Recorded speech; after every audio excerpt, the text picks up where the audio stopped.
You won't believe what happened at a simple gas station. One HOA Karen thought she could just take what wasn't hers, and when I stepped in, she called the cops. But trust me, this is way crazier than it sounds. It was a bright, ordinary morning at the corner gas station. The sun glinted off the polished hoods of cars waiting in line, and the faint hum of engines mixed with the scent of gasoline. I was working my shift as the pump attendant, routine in every sense. Fill tanks, smile, collect payment. That's all it was supposed to be. But then, out of nowhere, she appeared. Karen. HOA Karen. The kind of person who thinks rules exist only for other people. She pulled up in a brand new SUV, the kind with tinted windows and an air of entitlement so thick you could cut it with a knife. She didn't even roll down her window, just barked her demand across the car. Fill it up. No charge. First, I thought she was joking. Maybe a prank or a social experiment. I glanced around for hidden cameras. Nothing. Just her, staring at me like I personally owed her gas. I tried to explain politely. Ma'am, you need to pay at the pump or inside. Her face twisted with annoyance. What? I don't have to pay. I live in the neighborhood I'm HOA. And you're supposed to take care of things like this. Fill it. Now. It hit me immediately. This wasn't about gas. This was about power. About testing boundaries.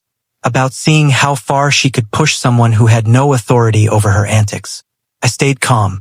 I've dealt with difficult customers before, but Karen was different.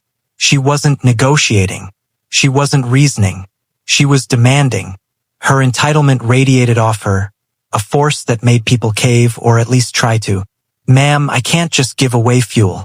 It's against the rules and the law, I said, keeping my voice steady, hoping reason would work. She leaned forward, her hand hovering over the pump nozzle, like she expected it to leap into her tank by magic. Rules? Laws? Do you know who I am? You think you can just refuse me? By now, a small crowd had gathered. Some drivers were waiting behind her, honking impatiently. Others watched with curiosity, sensing the storm brewing. I could feel their tension. It was a mix of amusement and disbelief.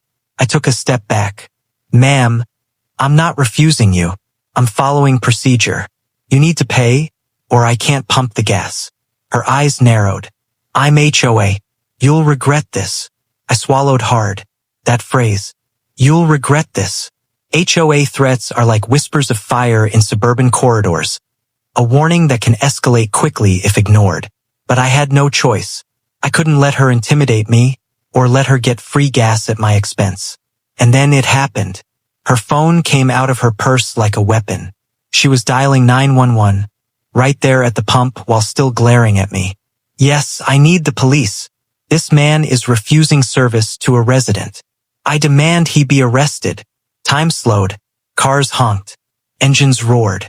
And there I was, standing in the middle of a gas station, trying to reason with a woman whose sense of entitlement had clearly surpassed any notion of reality.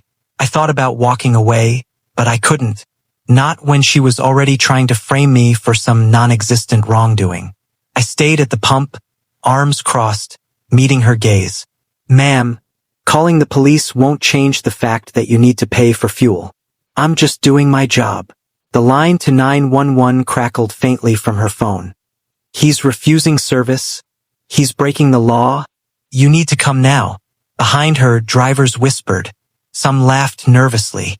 Some shook their heads. But I could feel the tension escalate with every passing second. This wasn't just about gas anymore. It was a battle of wills. A showdown between entitlement and reality, and everyone watching could feel it. I tried reasoning one last time. If you want, I can show you the policy. You'll see it's company rule, not personal. No free fuel for anyone. Please step back. Karen snorted, completely dismissing me. Company rule? HOA overrides everything. I'll make sure you pay for this. Arrest me? Try it. You'll see what happens. I took a deep breath. And then, the sound that would haunt me forever, the siren in the distance. Not from her call yet, but from someone in the crowd who apparently decided to join the drama. Heads turned. The tension thickened. And Karen, noticing eyes on her, smirked as if she already won. It was only the beginning. The real storm hadn't arrived yet. She thought the cops would be on her side. She thought she could intimidate me. She had no idea what was coming next. She thought a phone call to the cops would get her free gas. But what happened next completely flipped the script. HOA Karen's plan backfired in ways she never expected. The sirens grew louder. A squad car rolled into the gas station parking lot, lights flashing, drawing every eye. I stayed calm, knowing that panicking would only escalate the situation. Karen's grin widened, convinced the police were here to back her up. 2 officers stepped out, uniformed, authoritative, and scanning the scene. One approached Karen first, while the other came toward me. My stomach tightened, not from fear, but from anticipation. This was where the stakes escalated from a petty entitlement battle to something official. Karen wasted no time. "Officer, this man refuses to give me gas. He's breaking the law. Arrest him." The officer raised an eyebrow, calm but skeptical. "Ma'am, can you explain exactly what happened?" Karen's story poured out, fast and defensive. He refused to serve me. I'm a resident. He needs to arrest him." I stayed quiet, letting her narrative play out.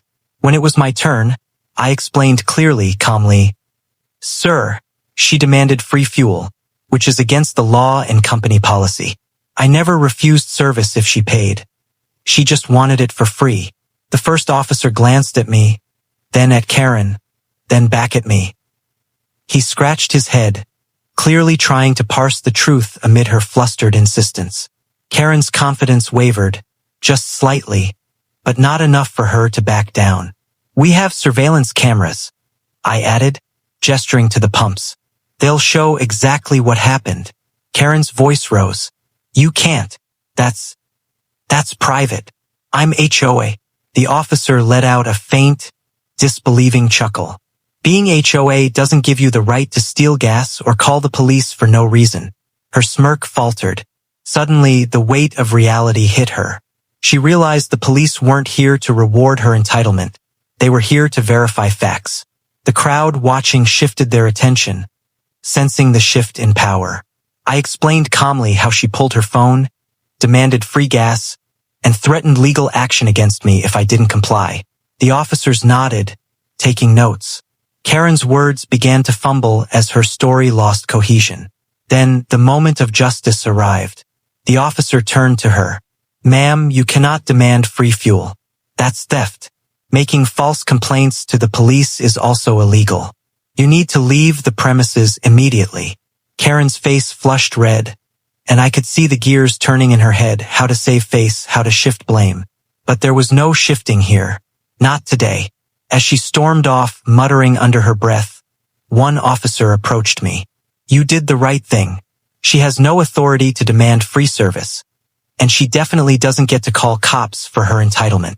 The crowd who had gathered began to disperse, murmuring among themselves. Some drivers waved, some whispered congratulations. And there I was, standing at the pump, exhausted but triumphant. The day had started like any other, and yet it ended like a scene out of a drama. Karen's SUV disappeared down the road, and with it, her threats. The pump attendants and bystanders who had watched the ordeal unfold would remember this story for a long time. It was a clear lesson. Entitlement has limits, and reality has a way of catching up. I resumed my shift, the smell of gasoline stronger than ever, but somehow sweeter. I had faced the storm, stood my ground, and the chaos had resolved in my favor. And though I knew HOA Karen might return, at least today, justice was served.